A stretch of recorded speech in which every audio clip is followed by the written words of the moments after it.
Hi everyone, welcome to another episode of Flourish FM.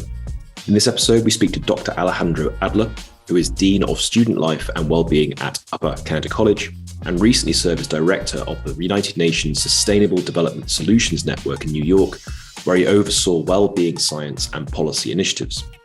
He has also served as the Deputy Director of the Global Happiness and Wellbeing Coalition and was an Associate Research Scientist at the Center for Sustainable Development in the Earth Institute at Columbia University.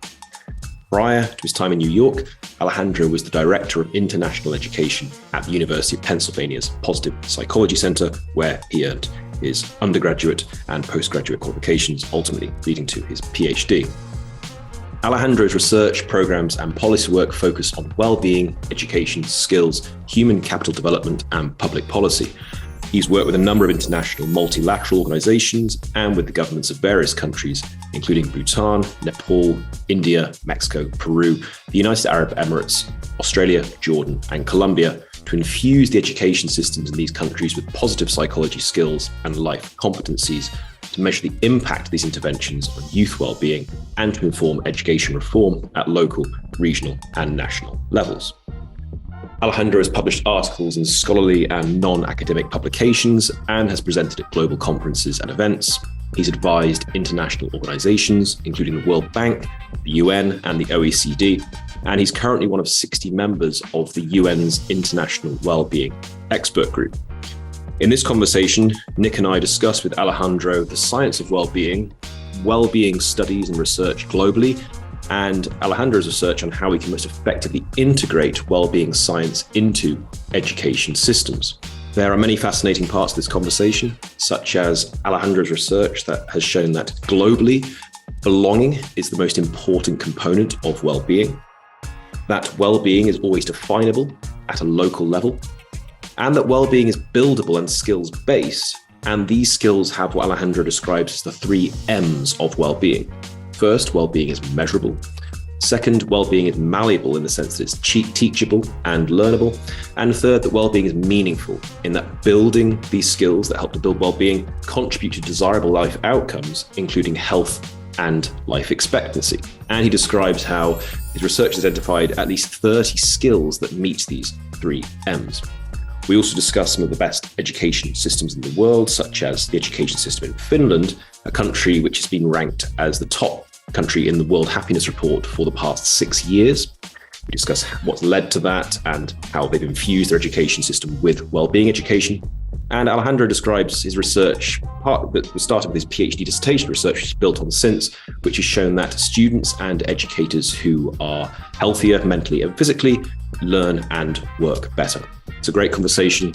Really hope you enjoy it. So this is our conversation with Dr. Alejandro Adler. Hey, Alejandro.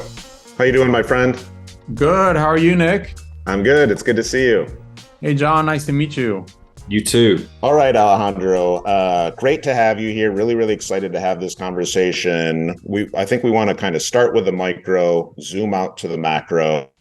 You've existed and worked on some, I think, kind of the highest levels of both really granular research on specific aspects of human flourishing or well-being. But you've also worked on that global stage where you're kind of looking at these concepts through, I think, a much larger and more diverse lens. Let's start with that granular and just orient ourselves a little bit around language, and then maybe we can scale up from there. How do you define, conceptualize, or maybe like to just explain to people well-being or human flourishing? Great. Well, first and foremost, thank you, Nick and John, for having me on the podcast. It's a pleasure and a privilege, an honor, really.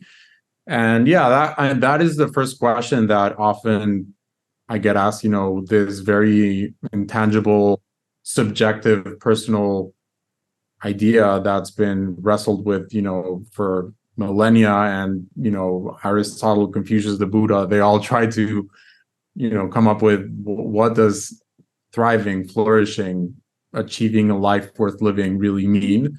And I think it's impossible to have one definition. I do think it's contextually and culturally specific, but there are certain global human aspirations, which is, to the extent that it's possible, ill-being reduction and well-being promotion. And I'll just talk about what some of the ingredients on the ill-being side are, and what the ingredients on the well-being side are in general, that tend to be pretty consistent across cultures and different circumstances, with the knowledge that there are nuances whenever you're in different countries, contexts, cultures. Ill-being, unmanageable stress. We know that manageable stress is necessary to get things done, but when unmanageable stress gets to anxiety and we live highly stressful lives and our lives are full of unnecessary toxic levels of chemicals that once served us well to run away from the saber-toothed tiger, but now it's just cortisol that is building up. Sure. That is undesirable pretty universally. Sadness, that is normal if you lose a loved one, is something. But if you're chronically sad, if you're chronically deflated, if you don't have energy, if you have symptoms of what we in the West call depression, that is universally undesirable. Sure. In general, states of not just mood, but also personality and cognitive states that don't give you a sense of identity. So any kind of disorder when it comes to more than having a sense of more than one personality. In the West, we might call that borderline personality or multiple personality disorder. Not having a sense of reality in the West, that is DSM-5 classified as schizophrenia and so on. So all of that ill-being side of things, negative of 0, undesirable. So universally, people do not desire to, it's not experiencing hard stop, it's chronically experiencing painful, undesirable states of mental, cognitive, emotional, behavioral, and social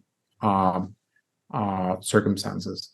On the well-being side, yes, positive emotions, which is the very simplified version of our Western understanding of happiness, is desirable, but it goes much further than that.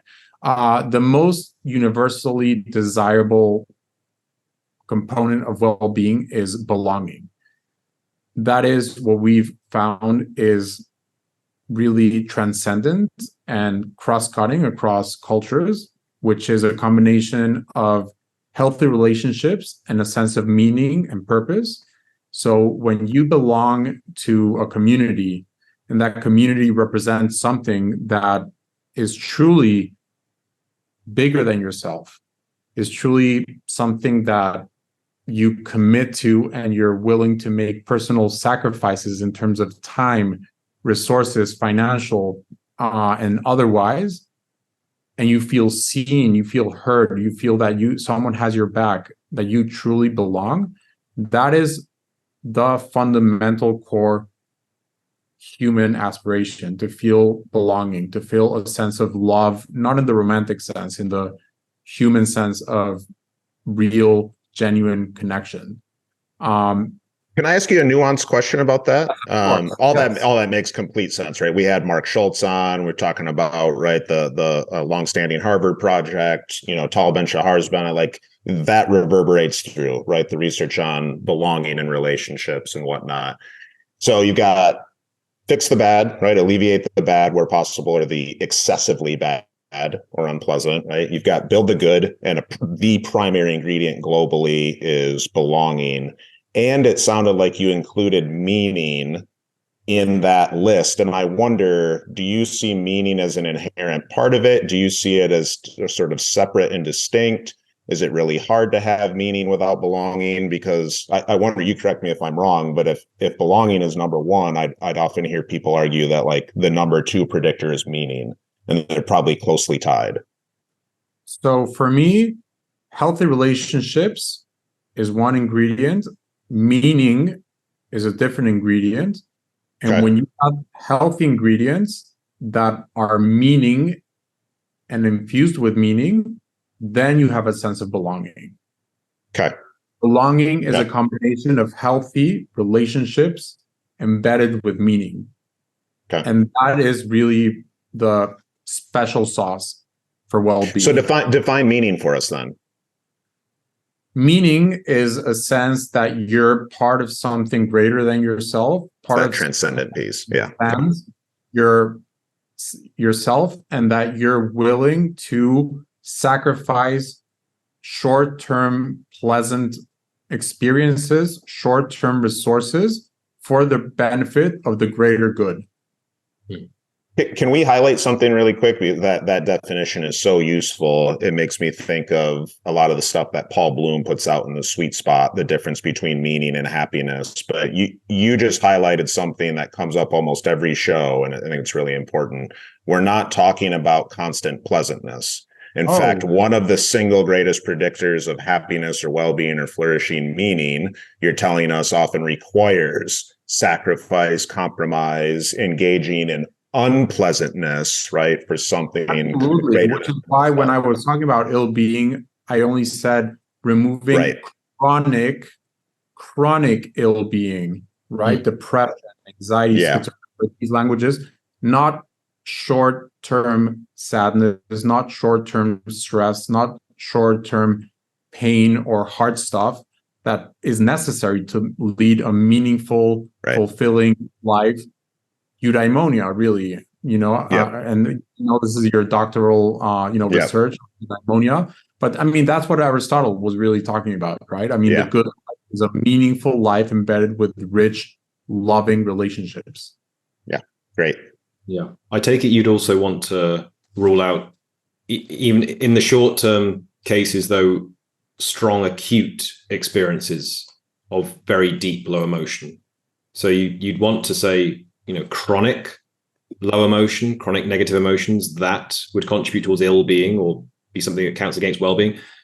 But in the so eliminating short-term negative emotions, but what about short-term deeply acute negative emotions? Trauma. You're talking about trauma, for example. So presumably those kind of short-term experiences where they're very deeply negative, those would be part of ill-being, as it were. Yeah. Yes. I mean, in general, trauma is generally considered undesirable, except in certain circumstances where it's part of resilience, or even, to use Nick's language, anti-fragility building, buoyancy building, where you move from the traditional post-traumatic stress disorder model to post-traumatic growth. And when it's only if and only if you already have the skills to encounter a traumatic experience, or what would traditionally be traumatic for other people, but you're able to lean into a shocking experience because you're anticipating it, and you're able to not only not have a dip, but you're able to lean into it and to grow and to be well, not in spite of it, but to be better off because of it and stronger because of it, right? And you remain buoyant throughout the shock. Yeah. So general shocks, and especially traumas, absolutely, most of the times undesirable, except for very specific circumstances. If you're training, an army, let's go to one extreme, you want to prepare people to be able to face shocking and traumatic experiences without having the very unnecessary, undesirable repercussions of post-traumatic stress disorder. Of course, we would all love to live in a world without war, but before we reach that ideal state of world peace, we need to have people who are ready to engage without putting their psychological health at risk. To your point earlier, like, what are two of the things that my understanding is like most underpin resilience or anti-fragility, we had Lisa Miller on. It's meaning and it's belonging and it's spirituality and it's like connectedness to something like somewhat transcendent, I think, right? It'll come in full circle a little bit. I am curious about other ingredients, but yeah, John, jump in here. Well, my main question, which you preempted, as it were, Alejandro, was what you've learned about well-being from these global studies you've done, because you've worked with it in so many countries and with multilateral organizations and governments of various countries: Bhutan, Nepal, India, Mexico, Peru, United Arab Emirates, Australia, Jordan, Colombia. I'm sure there's others to add to that list. So you said the main finding you've made across your studies in these nations is that belonging is the most important component of well-being. Are there any other findings you've made, and have your views on well-being changed at all as you've been working with more and more nations? Yes. So those are the core findings. But whenever we've worked in now 18 countries, we find that we need to take very much an appreciative inquiry approach to understand what are the strengths that already exist in this culture, what are the worldviews in this specific context and culture, what does this culture and this context value, so that whatever framework of well-being we're using actually resonates with the people we're working with, and they have full ownership over their own model of well-being. We can't just copy paste a PERMA-like model or a Carol Riff or a Diener model, or take your pick. That doesn't work. We need to, yes, come in with almost a tabula rasa and say, what does well-being mean for you? What strengths already exist here? And how do we leverage those strengths? And what I've learned over the years is, number one, well-being is always definable at a local level. It's buildable and skills-based. And we've found that these skills have what we call the 3 M's. Yeah. They're measurable, they're malleable in that they're teachable and learnable, and they're meaningful in that they contribute to desirable life outcomes, including well-being, learning, and other desirable life outcomes, including health, life expectancy, and so on. So, I mean, not all skills, and there's much more research to be done, but we now have a constellation of at least 30 skills that are measurable, malleable, and meaningful. And when we work with a new country, we bring out the full constellation of 30 skills. And again, we ask, which of these skills are most relevant to you? We don't have a cookie cutter pre-chosen set of these are the 5 most important skills. Mindfulness, resilience, growth mindset. No. Take a look at these, and we democratize the entire process. And we say, which of these best address your needs and goals? And we work to develop the skills that are most relevant to each community's needs and goals, considering every single stakeholder. And what we've learned is, if educators, not just teachers, but everyone from the director/principal to the person in the cafeteria and everyone in between, if and only if they learn about the skill and they practice it and embody it and really live it for themselves, first and foremost as human beings, not as educators, then and only then can they actually teach the skill, let's say mindfulness, explicitly during a health and life skills course, an advising course, or eventually embedded into a math, science, literature, history course, whether it's a 2-minute mindfulness meditation exercise before an exam, or embed judgment and decision making as a skill, for example, and examine, Winston Churchill, World War II in history, and what kind of judgment and decision making and did he have to go through, and critical thinking, and so on and so forth, right? And bring skills, virtues, yeah, right, virtues, and really embed that into the classroom. But if and only if you have learned and lived, then the entire traditional hierarchy of the teacher or educator is the knower of knowledge, and the student is merely the recipient of that knowledge, you break with that hierarchy and you create a genuine sense of mentorship where educators create an enabling condition for students to develop these skills and students feel seen. And that is the number one mediator we've seen that contributes to enhanced student well-being, is a sense of feeling seen and heard by mentors. And when teachers stop being authority figures and they become true mentors who care about them.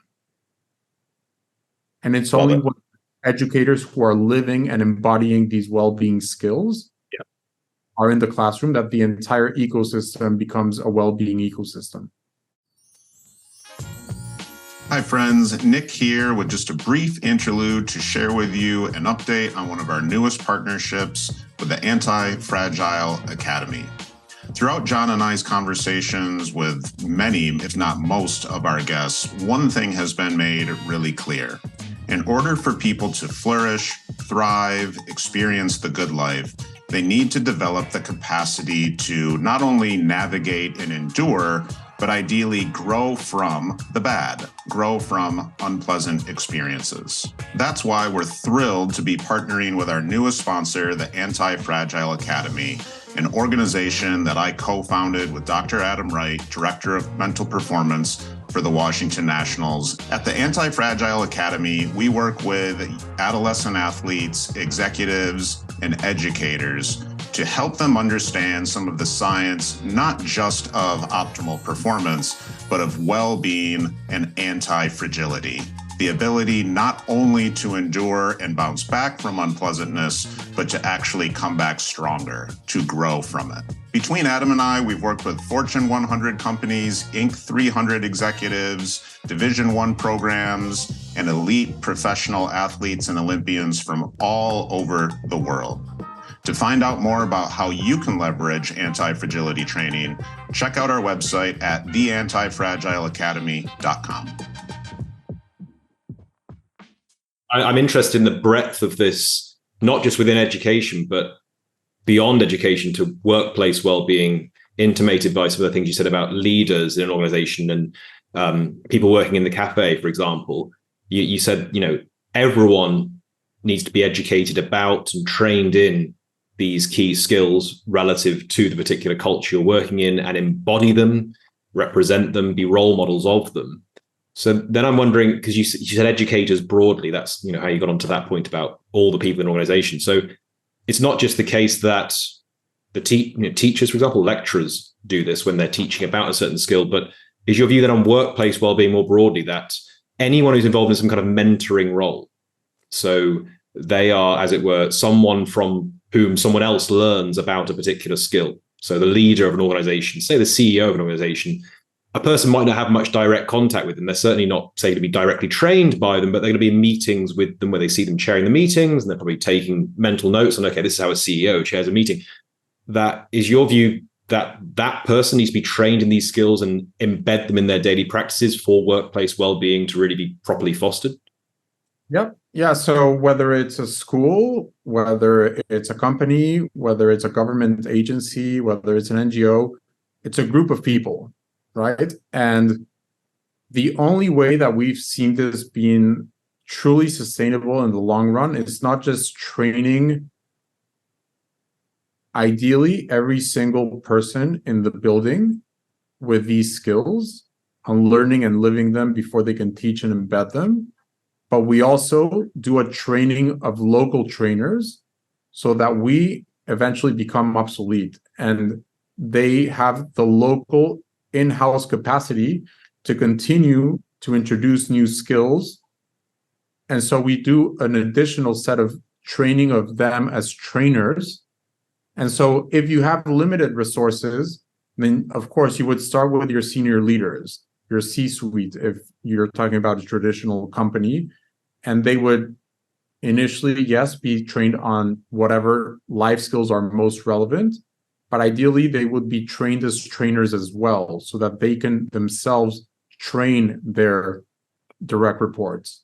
And then their direct reports could then eventually train their own teams and so on and so forth. But a company, a school, any organization is only as good as the people who lead, right? And if a leader doesn't embody whatever you're looking for, whether it's growth mindset, mindfulness, vulnerability, honesty, what have you, then it's not going to work. And it can't be just words, right? I mean, actions. It needs to be in the day-to-day showing up behavioral habits that you show in the words, in your social interactions, in what you do. Great. Full ecosystemic integration of all these things. Absolutely. Yeah.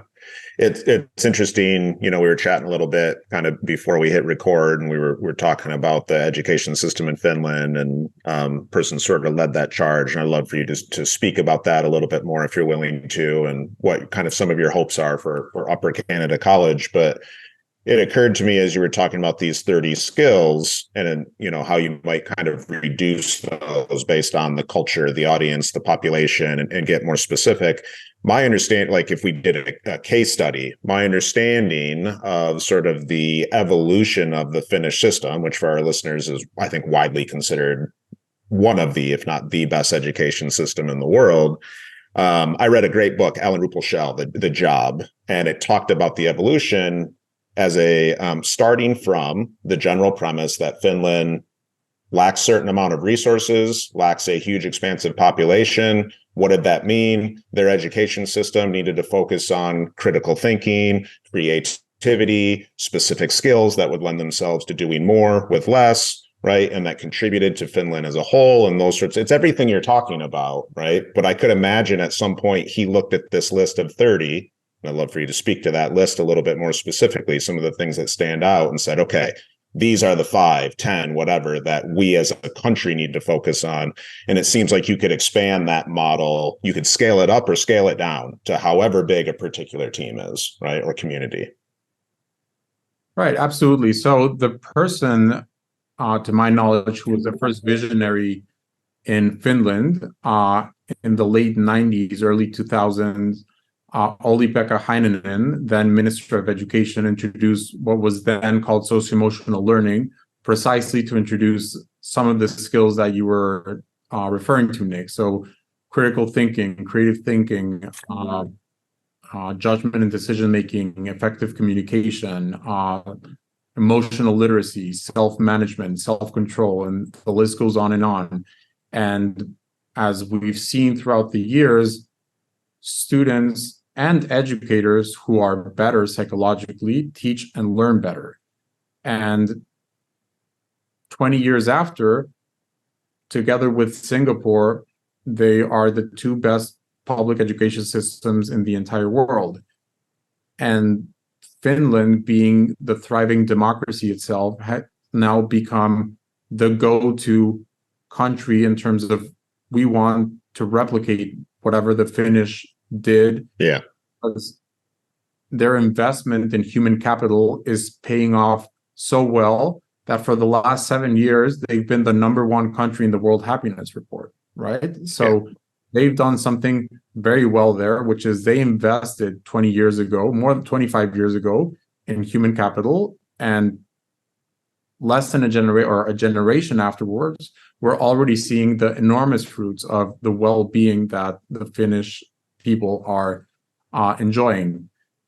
The IB organization, the International Baccalaureate Organization, which is, to my knowledge, one of the 4 most international organizations in the world, together with the United Nations, the World Bank, Coca-Cola, and another organization.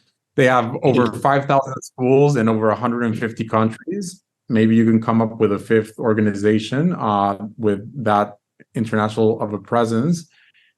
2 years ago, the IBO said our model, and the International Baccalaureate is in most places considered the gold standard for primary and secondary education. So kindergarten through year or grade 12, anything pre-university or college. But they did recognize that as society has evolved, that the International Baccalaureate, has remained way too academic and has not progressed at the rhythm of society to prepare students to face the challenges and to embrace the opportunity that life presents with skills-based learning. And so 2 years ago, the IB organization decided to appoint Olli-Pekka Heinonen as their new director general, and they have a full commitment to putting well-being at the top of their agenda. As you're well aware, they have partnered with the University of Oxford. They published a phenomenal paper with them late last year, where they published a new IB well-being framework, where school life satisfaction is the ultimate goal. But which I really like, by the way. I was kind of reading through some of the pages you gave me this morning and yesterday, as you know, and it's really nice. It's to me, it strikes a nice balance between like simple to understand, but thoughtful and nuanced in the science, I think, at the same time. Absolutely. And it has 4 main contributors, one of which is skills, the other one is health, the other one is environment, which includes physical, social, environment, and so on. People, yeah, as we discussed, yeah, it's hiding in plain sight. Yeah. So, and it's peers, teachers, parents, and so on, right? That's the 4th contributor, right? Which is, the Harvard study, and it's where we started. So belonging within and this is very much Ed Diener's first work with life satisfaction being that perennial, universal human aspiration. You can really put anything under life satisfaction. And that is why they purposefully made it broad enough so that any country and any school in any of the 150 plus countries they're in can put whatever well-being outcomes they want under the broad school life satisfaction umbrella for both educators and for students, right? It doesn't say student life satisfaction or student school satisfaction. It's school life satisfaction for both educators and for students. And the phenomenal thing about the IB is that more than 50% of IB schools, and most people don't know this because there's a misconception, at least in kind of the affluent Western countries, that the IB schools are private, elitist, privileged schools. More than 50% of the more than 5,000 IB schools around the world are public schools. So once well-being early adopter schools really show what can and should be done in terms of standardizing a well-being education curriculum, measurement, evaluation system, pedagogical system, co-curricular programming, and so on, and they systematize this across 5,000 plus schools, this is going to be a bottom-up way to affect public policy. So rather than going to ministers of education and having it be a top-down, it's going to be so many educators who are part of teacher unions suddenly being trained in these well-being skills or life skills or whatever each school and country chooses to call them, and their counterparts in the unions saying like, wait, I want that too. And politicians, being politicians, needing union supports, will need to respond to that and scale this to every single school within their country. So in the last few years, I did a lot of work with the UN, with Columbia University, with the World Bank, and so on. And it's great working at a large scale from the Ministry of Education level.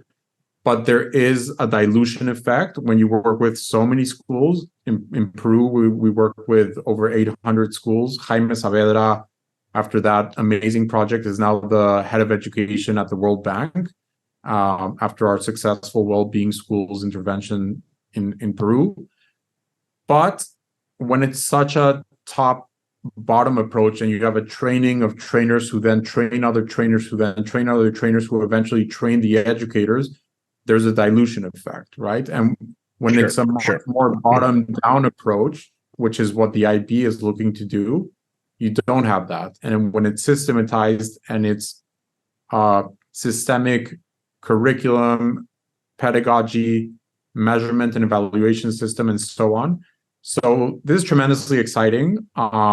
Here at the college, at UCC, at Upper Canada College, we're very lucky to be one of the early adopter Wellbeing schools, and we can't wait to see what comes in the coming months and years.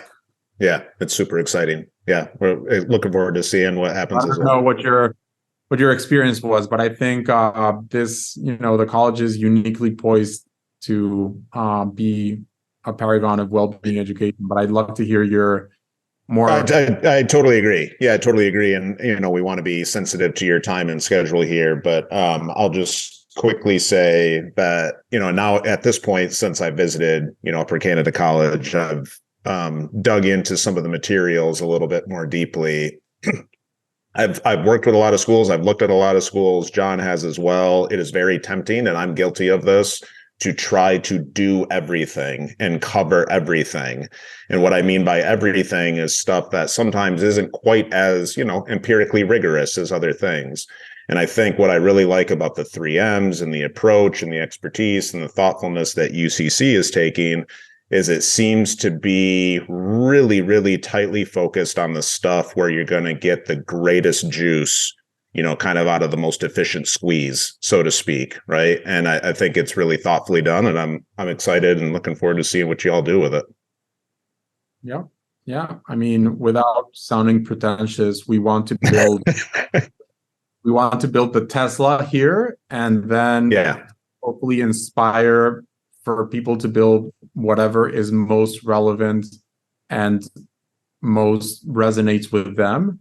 But yes, we want to build the best possible version of what education, a truly transformative education experience, can be for human flourishing, for lifelong human flourishing.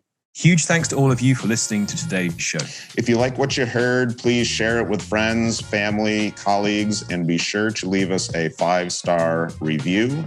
You can also find us on all social media platforms. We've got our own YouTube channel, and you can check out our website at flourishfmpodcast.com.